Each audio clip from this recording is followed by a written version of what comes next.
warahmatullahi wabarakatuh. Salam sejahtera untuk kita semuanya. Hari ini saya senang sekali bisa berjumpa dan di sini ditemani sama teman-teman semuanya.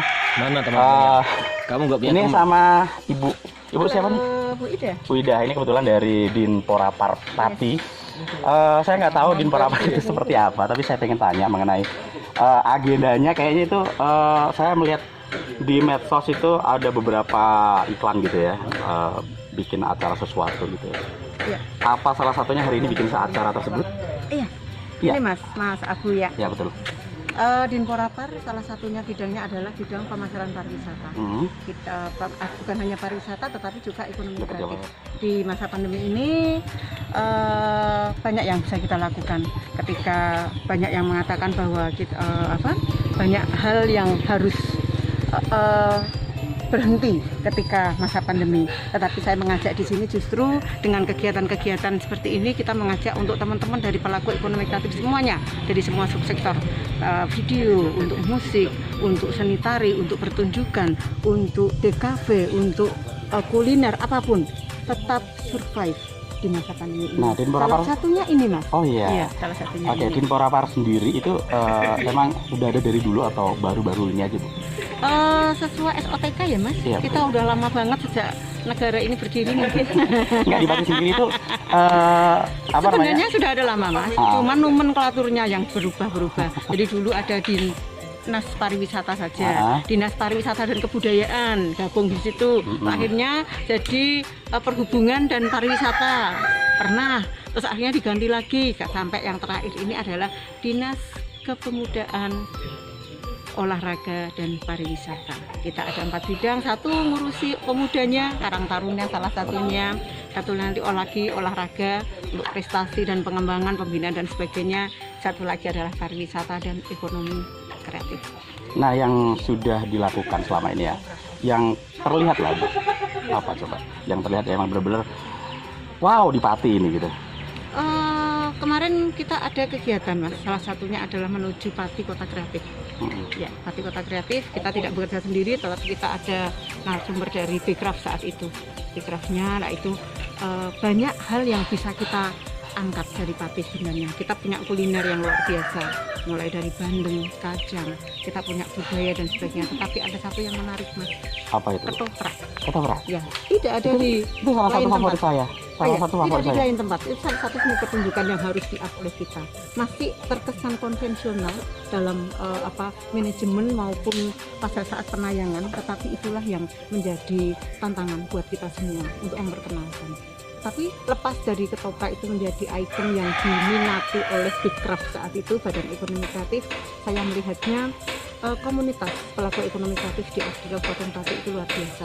Mereka tidak hanya menjadi kaum rebahan pada saat pandemi ini, tetapi eksis tetap, survive, tetap kreatif, tetap inovatif.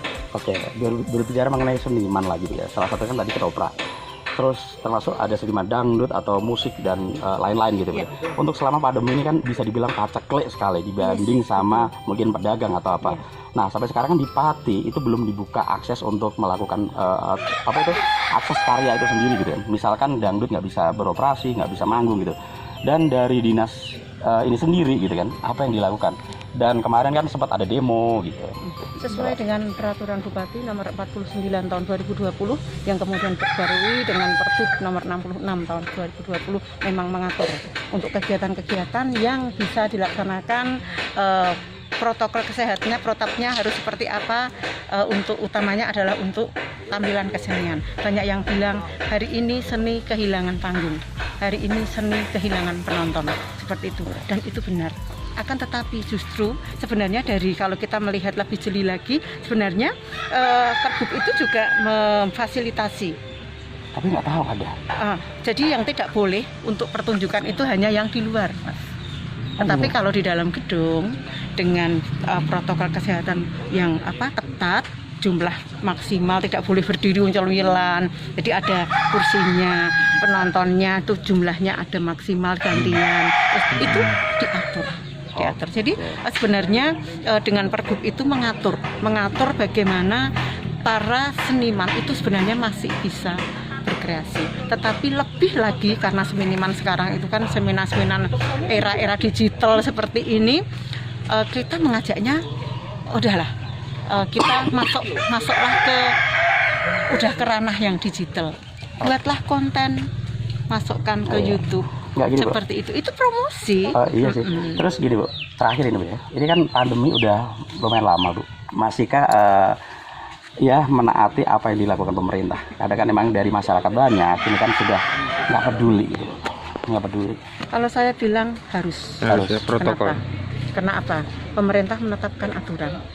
Itu tujuannya adalah untuk kebaikan, untuk membuat aturan supaya persebaran COVID ini terhenti, putus rantai. Nah seperti itu. Jadi tujuannya dilakukan Pergub ini bukan kita melarang sebenarnya, tidak ada pemerintah melarang orang-orang beraktivitas, tidak ada. Seperti jam malam yang jenengan tadi cerita rame itu, sebenarnya boleh masih bekerja, tetapi tidak sampai malam. Kenapa kalau sampai malam sekali kok tidak boleh?